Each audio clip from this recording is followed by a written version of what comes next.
Namaskar. Esse vídeo é para a gente conversar um pouco sobre o jejum. O jejum é uma prática realizada por diversas religiões, é uma prática também utilizada em muitos tratamentos médicos, tratamento de saúde, e dentro do contexto do yoga, dentro do contexto do curso de yoga terapia, vou falar um pouco qual que é a abordagem, qual que é a intenção, quais são os benefícios dessa prática que traz muitos benefícios, né? Traz muitas coisas positivas. E também gera uma série de dúvidas. Para começar, falar um pouco sobre a questão da alimentação. A alimentação ela é algo que está relacionado com os elementos básicos da vida do ser humano, né? Comer, se alimentar, é um instinto básico, é uma necessidade básica. Porém, depois de muitos anos em que o ser humano ele passou por esse processo de grande necessidade de busca pela alimentação, a gente deixou concretizado, deixou muito enraizado esse hábito da alimentação contínua, da busca pelo alimento freneticamente, que isso até mesmo pode ser interpretado como um distúrbio hoje em dia. É um desequilíbrio de comportamento quando você tem um excesso de necessidade de alimentação. Como a gente já viu nos outros vídeos, a história do yoga, o desenvolvimento tanto da teoria do yoga quanto da sua prática está relacionada à elevação do ser humano para níveis que vão além do concreto, além do material, né? Para atingir níveis então psíquicos de uma evolução intelectual e também uma evolução espiritual, o contato com o divino. E aí esse ponto ajuda a gente a entender muito a questão do jejum, porque dentro do sânscrito, o termo que vai se referir ao jejum é o termo upavasa. Upavasa, que não significa não comer, mas ele significa proximidade com o divino, proximidade com a consciência cósmica, né? Dentro da filosofia do yoga, então, o momento do jejum ele está relacionado não à abstenção da comida, não de você se manter longe de um desejo incontrolável, de uma penitência em não comer, mas está relacionado, sim, a uma proximidade com o divino. Existem práticas que se fazem, né, que se realizam dentro desse processo do jejum.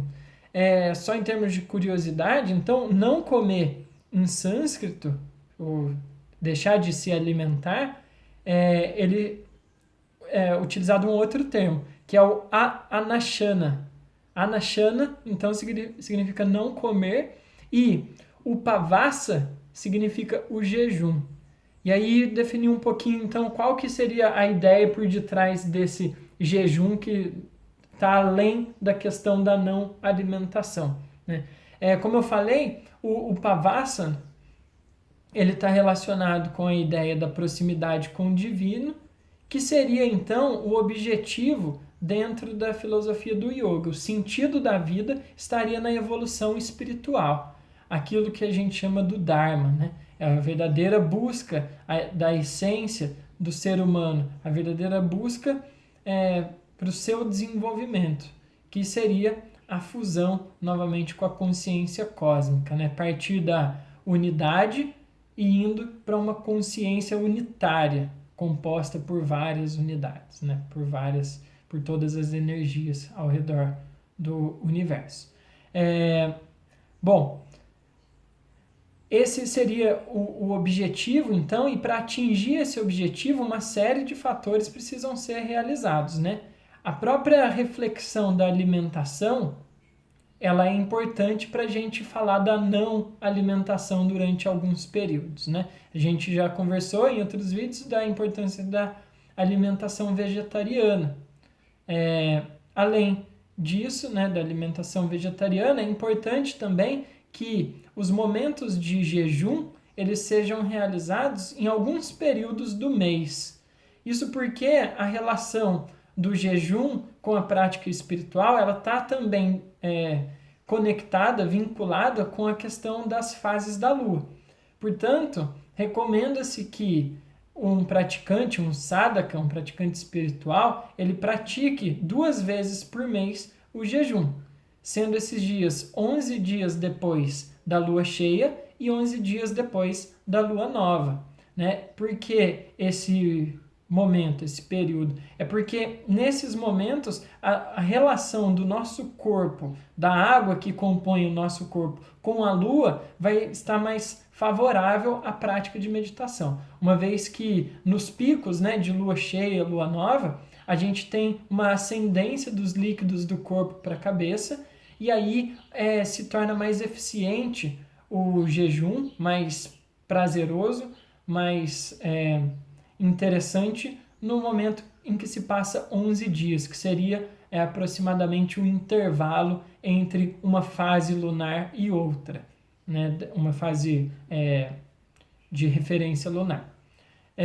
Esse momento a gente chama de Ekadashi, é o nome que se dá em sânscrito para esse momento do jejum. Praticantes mais avançados praticam 4 vezes no mês. Então, os 11 dias das luas e também os dias das luas, né? Lua cheia, lua nova e 11 dias passados, essas 2 fases da lua. O importante, então, a gente pensar, né, que esse tipo de jejum intermitente, ele tem alguns indícios, né, em pesquisas que mostram a diminuição dos processos inflamatórios no corpo, pela diminuição de células inflamatórias, que seriam os monócitos. A diminuição dessas células acabaria gerando automaticamente, né, correspondentemente, um menor processo de inflamação no nosso corpo.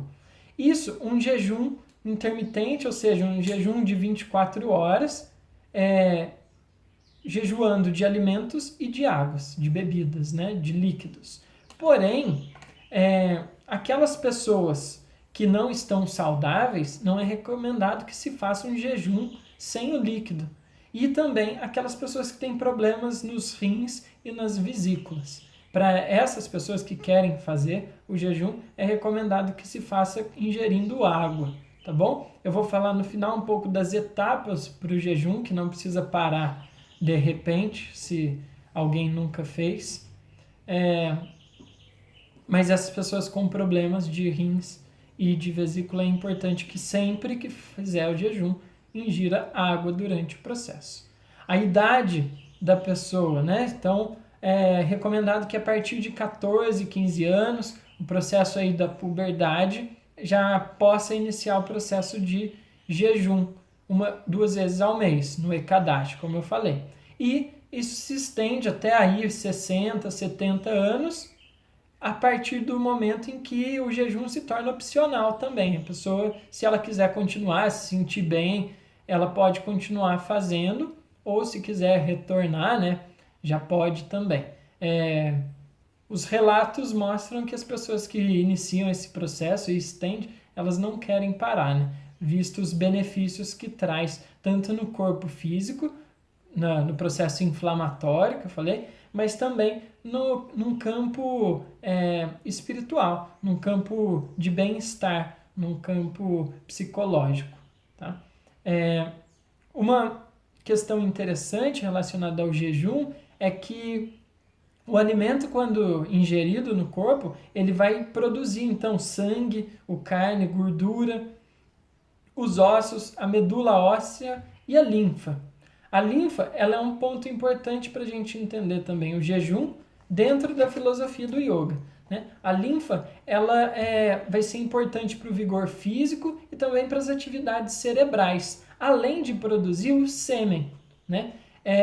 Uma vez em jejum, então, essa linfa produzida, ela vai auxiliar a entrar em estágios meditativos, estágios psicofísicos mais avançados. Então, pensando na teoria dos chakras, que nós trabalhamos todos os chakras já nos outros vídeos, a linfa conduziria a vibração dos chakras por onde ela passa. Uma vez essa linfa sendo dispersa pelo sêmen, por exemplo, ela vai ter um